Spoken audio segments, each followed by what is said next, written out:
Segundo a versão oficial, as raízes do Dia de Ação de Graças remontam a 1621, quando os peregrinos em Plymouth, que hoje é Massachusetts, comemoraram uma colheita bem-sucedida após um inverno muito difícil e faminto, em grande parte graças à ajuda dos índios da tribo Wampanoag.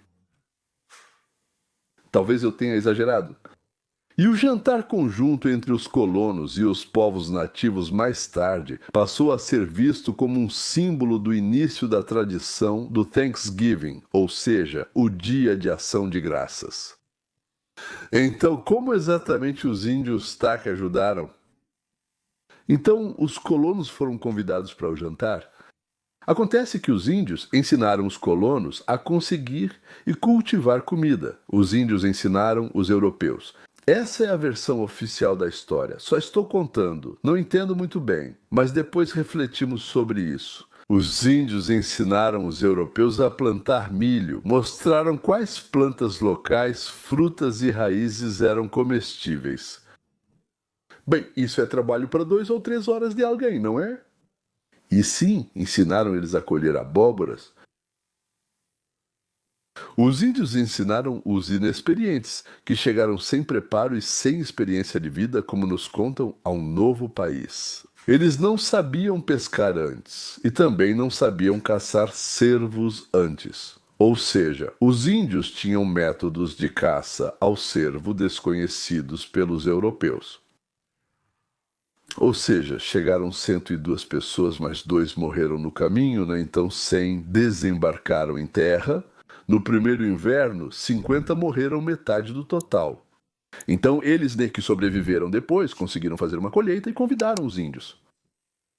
Mas quem eram essas pessoas? Talvez contadores, vendedores de sorvete, coral de meninos da igreja, ou barbeiros que vieram para a América sem saber de nada?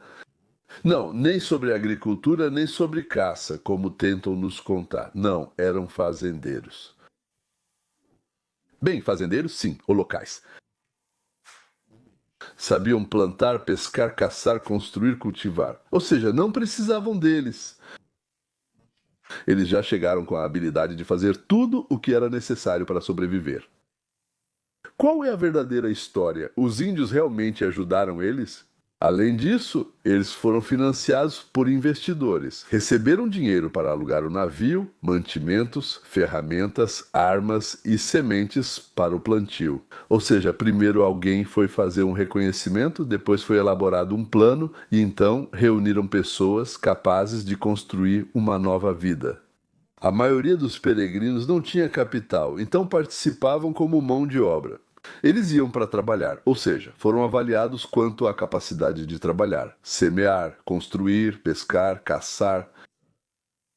Ou talvez a pesca e a caça sejam muito diferentes na América?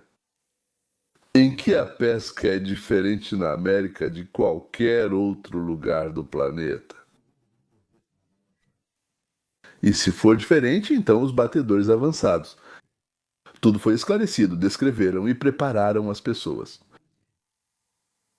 Mas então, como os índios os ajudaram? E, na verdade, toda essa história parece bem estranha, no mínimo. Sim, como se fosse uma invenção. E ainda por cima, não muito boa, feita às pressas, de qualquer jeito. Ou seja, como toda a história da humanidade, isso foi distorcido, alterado e ajustado aos interesses de alguém. De quem? Para quê? Por quê? Que história é essa? Então, o que realmente aconteceu? Um grupo de financistas londrinos chamado Merchant Adventures, um grupo conhecido, em 1600 alugou o navio Mayflower e recrutaram 102 participantes para a expedição. Participantes foram selecionados e se comprometeram a trabalhar para os proprietários. Você é fraco e você sabe fazer isso. Não aceitaremos você. Selecionaram bons trabalhadores. E então eles deveriam chegar à nova terra, se estabelecer lá e enviar para a Inglaterra peles, madeira e outras coisas. Lá dizer tudo o que era necessário, ou seja, do lucro. A dívida dos colonos caiu aos poucos, pois tiveram viagens pagas e receberam empréstimo. E disseram, Agora enviem, por assim dizer, tal quantidade disso e daquilo. Até que a dívida fosse totalmente paga, os peregrinos tinham que trabalhar onde a chefia mandasse. E todo o dinheiro ganho era colocado em um fundo comum. Uma parte ia para investidores ou era vendida ali mesmo. Outra era dividida com discussões entre os colonos. Ou seja, não importava o que você fizesse, você recebia exatamente o mesmo que o seu vizinho, que podia fazer o dobro do que você ou podia não fazer nada. O plano era quitar os investidores em 7 anos e depois trabalhar para si mesmo. Tudo o que era necessário para viver, os peregrinos recebiam do fundo comum: roupas, calçados, medicamentos, ferramentas, moradia. Bem, era assim que as comunas viviam na União Soviética. Nada, na verdade, nenhum bem pessoal. Tudo era público, coletivo, ou seja, comunal. Nada, nada. Na verdade, de quem era? E praticamente imediatamente os colonos perceberam que receberiam sua parte independentemente de trabalharem duro ou apenas fingirem que trabalhavam, se iam ao trabalho ou estavam doentes. E todos começaram a adoecer e a relaxar. Como resultado, quando o inverno chegou, não foram feitos novos estoques e as pessoas começaram a tirar do estoque, a tirar. E já no primeiro inverno, 50% da colônia morreu. Continuação. O comunismo explicou de forma dura aos novos americanos que ele não funciona. O governador da colônia, William Bradford, mostrou-se um homem inteligente, instruído e visionário. Com isso, disse ele aos colonos: acaba o fundo comum, a comuna e a propriedade coletiva. Os colonos restantes dividiram as terras em lotes e começaram a trabalhar, cada um por si. Como dizem família, em primeiro lugar. Individualismo, ganância, busca pela propriedade, pela própria felicidade e benefício são naturais. Isso não significa que você não ajuda o vizinho ou que faz algo de ruim para quem não é da sua família, só que a sua família vem primeiro.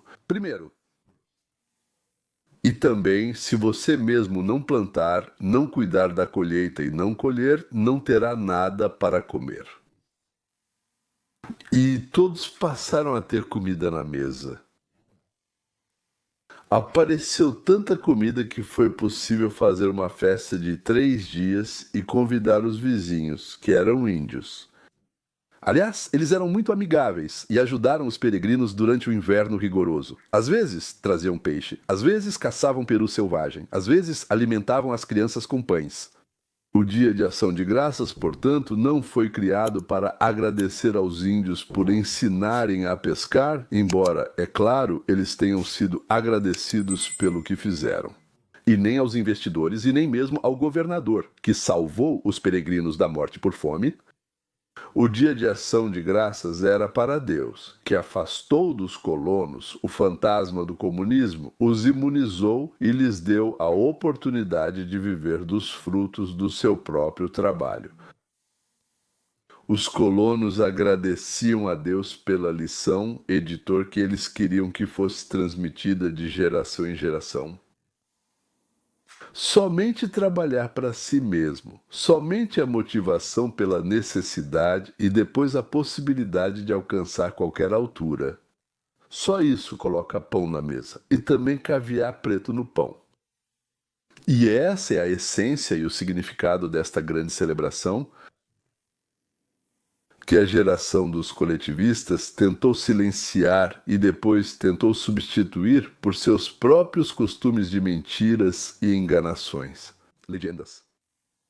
Então, senhores, bebam hoje, levantem uma taça, um copo, um cálice, um balde, pelo pessoal, pela responsabilidade, por um dia maravilhoso, pelo Dia de Ação de Graças, e por nós, é claro, por todos nós